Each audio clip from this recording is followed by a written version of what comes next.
अभी हमें गोटाकून नहीं लगानी आती है और जब हम गोटाकून लगाते हैं तो वो सूख के उतर जाती है और हमें ये भी नहीं पता कि आसान और जल्दी होने वाली एम्बेलिशमेंट कैसे करते हैं। इन सारे क्वेश्चंस को क्लियर करने के लिए मैंने ये सेपरेट वीडियो बनाई है। अस्सलाम वालेकुम, मैं हूं नूर और आप देख रहे हैं और अब्लिस बाय नूर। यहाँ मैं कर रही थी एम्बेलिशमेंट और मैं सोचा आप लोगों को जल्दी से एक वीडियो बना के दिखा दूं कि एम्बेलिशमेंट आसानी से कैसे हो सकती है।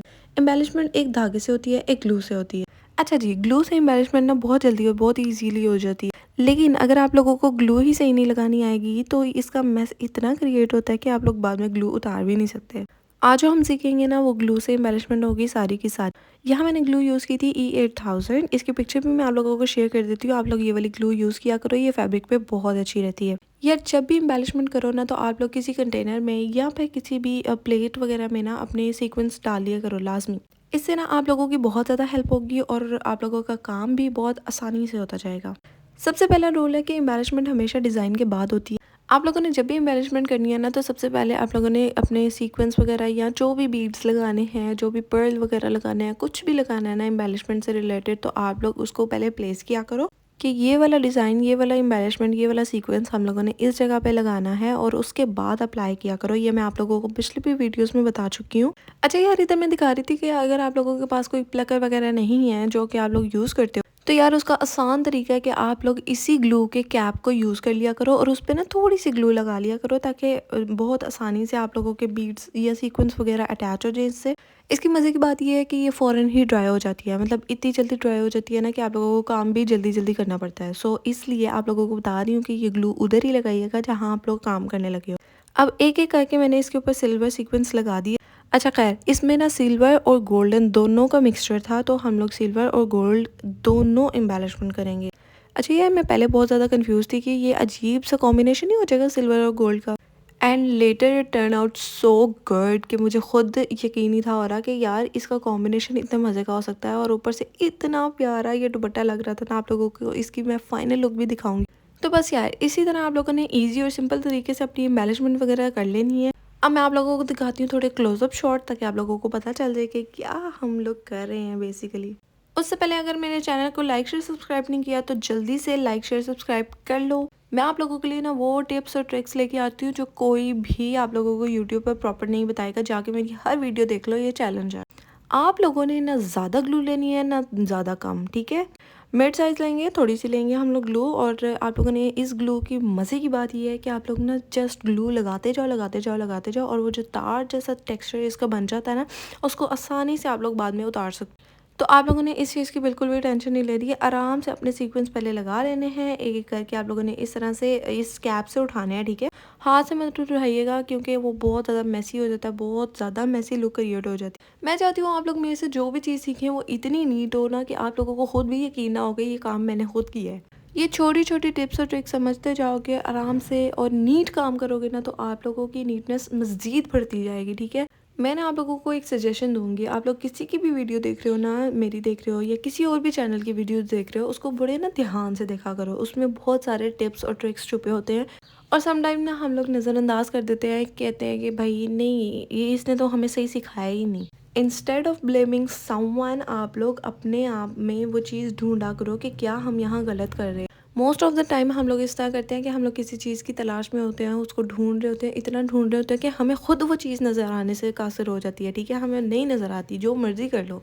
अच्छा जी, अब हम लोग इसका सेंटर तैयार करने लगे हैं। उसके लिए मैंने ये थोड़े थोड़े जैसे लीव्स ले लिए थे और ये बहुत प्यारे लगते हैं। तो खैर, यहाँ मुझे पता था कि कौन सा सेंटर पार्ट है, इस पर क्या क्या लगना है, सारी चीज़ें मैंने कलेक्ट कर ली थी। अब हम इसको लगाना शुरू करते हैं। अच्छा यार, मैंने खुद देखे बहुत सारे लोगों की ना जो टिप होती है ना ग्लू की, वो बहुत ही गंदी होती है, ग्लू से भरी होती है, इसलिए उसको साथ साथ साफ़ करते रहा करो ताकि आप लोगों का काम भी आसान हो।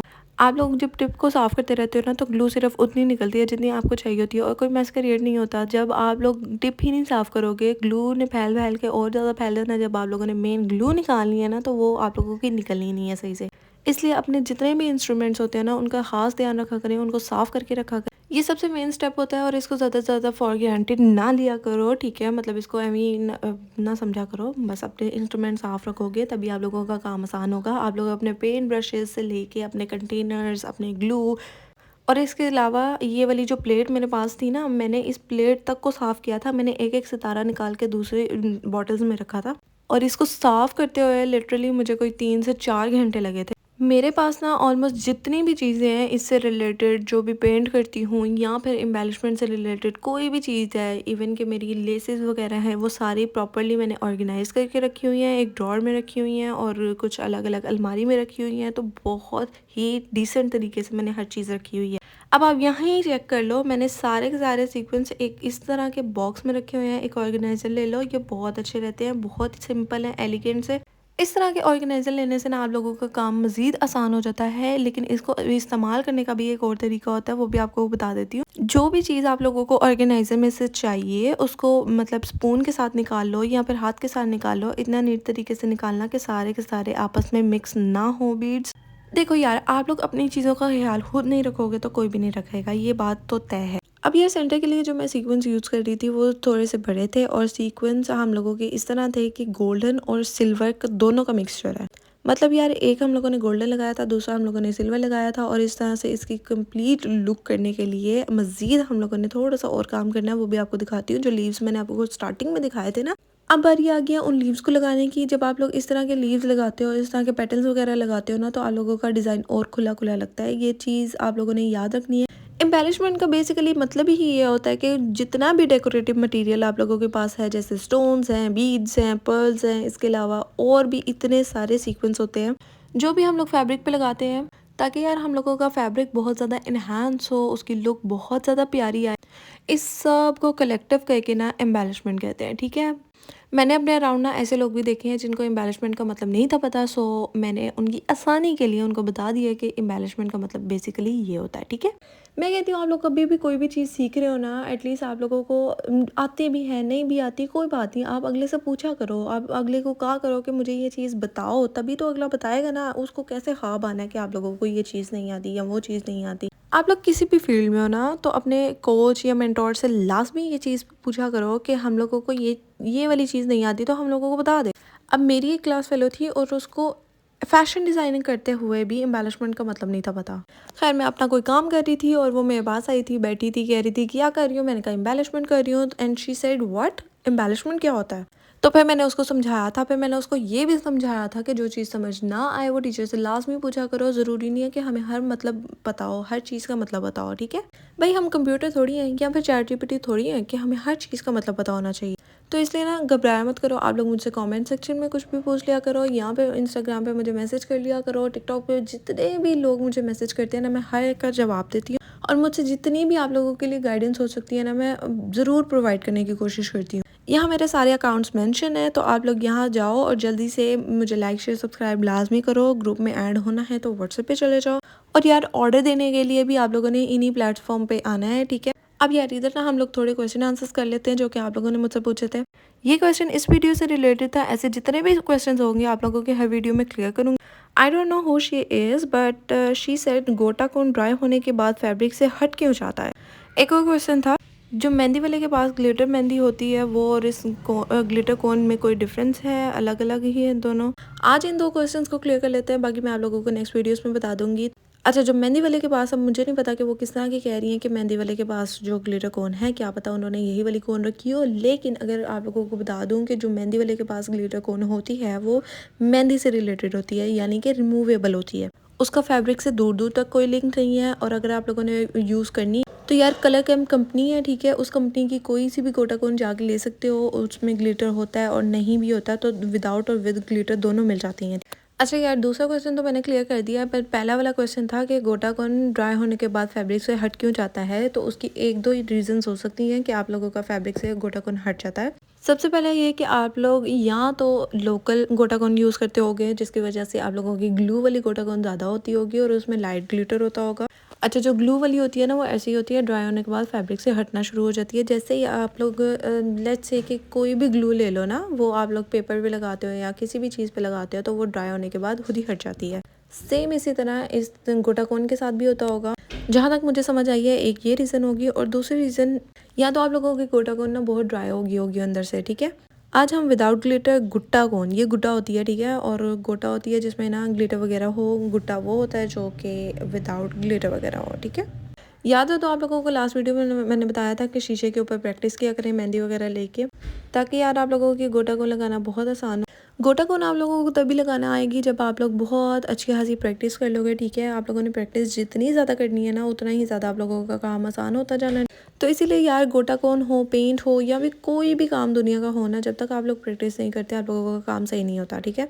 तो यार इसीलिए आप लोग जितनी ज़्यादा प्रैक्टिस करोगे ना, तो उतना ज़्यादा आप लोगों को आउटपुट आएगा। आप लोगों ने नोट करना है कि मैं ना ज़्यादा गोटा कौन ले रही हूँ ना थोड़ी कम, ठीक है। अच्छा, मैंने ना गोटा कौन इतनी ज़्यादा अप्लाई कर ली है कि अब मैं ना गोटा कौन ही बोलती हूँ, गुट्टे को भी गोटा कौन ही बोलती हूँ, लेकिन ये गुट्टा है, ठीक है। आप जो विदाउट ग्लिटर होता है वो गुट्टा होता है, जो ग्लिटर के साथ होता है वो गोटा कौन होती है, ठीक है। इनमें यार कोई इतना खास डिफरेंस नहीं होता, बट आप लोगों के लिए इसके लिए अलग सेपरेट मैं वीडियो लाजमी बना दूंगी, ताकि आप लोगों को आसानी से समझ आ जाए कि मैं किस चीज़ की क्या बात कर रही हूँ। गुटागुन और गोटागुन दोनों में फ़र्क क्या होता है। यहाँ तक वीडियो देख लिया और चैनल को लाइक शेयर सब्सक्राइब अभी तक नहीं किया तो भाई ये तो मेरे साथ जाती है। आप लोग वीडियो भी देख लेते हो और फिर चैनल को एटलीस्ट सब्सक्राइब भी कर दिया करो, लाइक भी कर दिया करो, और यार प्यारे प्यारे कमेंट किया करो, मैं उनका आंसर भी कर दूंगी, ठीक है। इसके बाद जो भाई मैं वीडियो अपलोड करने वाली हूँ ना, तो वो ब्लैक ऑर्गेन्जा की है, तो वो लाजमी देखना। आप लोगों को नेक्स्ट में मैं बता दूंगी कि डार्क फैब्रिक पे आप लोग किस तरह से पेंट कर सकते हो। इतनी ज़्यादा मुझे रिक्वेस्ट आई थी कि आप भी प्लीज़ हमें डार्क फैब्रिक पे पेंटिंग सिखा दें, ब्लैक ऑर्गेन्जा पे पेंटिंग सिखा दें, तो भाई अगली वीडियो लाजमी देख लेना। आप लोगों को सिखा दूंगी, बहुत आसान, बहुत स्टेप बाय स्टेप ईजी करके मैं सिखाऊंगी, ठीक है। बस यार वीडियोज़ में जो ट्रिक्स होते हैं ना, वो आप लोगों ने खुद समझने हैं। मैं तो उनको क्लियर कर देती हूँ, लेकिन आप लोगों को समझना बहुत ज़्यादा इंपॉर्टेंट है, बहुत ही ज़्यादा इंपॉर्टेंट होता है। डार्क यहाँ पे ब्लैक ऑर्गेन्जा से रिलेटेड जितने भी क्वेश्चंस होंगे वो उस वीडियो में क्लियर करेंगे, और ज़्यादा से ज़्यादा मैं कोशिश करूँगी कि काफ़ी सारे क्वेश्चंस आप लोगों को क्लियर कर सको। यहाँ ना शेयर करने का सिर्फ एक ही मकसद है कि एक इंसान को अगर मैंने रिप्लाई कर दिया, उसको वो चीज़ पता चल गई है तो अच्छी बात है ना, उसको पता चल गया। अब मैं चाह रही हूँ कि मज़ीद लोगों का वो वाला क्वेश्चंस भी क्लियर हो जाए। तो यार आज हम लोगों ने बहुत ही ईजी स्टेप्स में गुट्टा कौन लगाना सीख लिया और इसके साथ साथ एम्बेलिशमेंट करना सीख लिया। तो आई होप आप लोगों को वीडियो पसंद आई होगी। पसंद आई है तो लाइक शेयर सब्सक्राइब लाजमी कर। और यार ये रही इसकी फाइनल लुक। इतना खूबसूरत ये आर्टिकल रेडी हुआ है ना, मुझे खुद यकीन नहीं था हो रहा कि ये आर्टिकल मैंने खुद रेडी किया है, ठीक है। और आप लोगों ने भी बनवाना हो तो do let me know in the comment section. आप लोग मुझे इंस्टाग्राम या व्हाट्सएप पे भी बता सकते हैं। मिलती हूँ आप लोगों से नेक्स्ट वीडियो में, तब तक के लिए अल्लाह हाफिज़, टेक केयर, बाय बाय।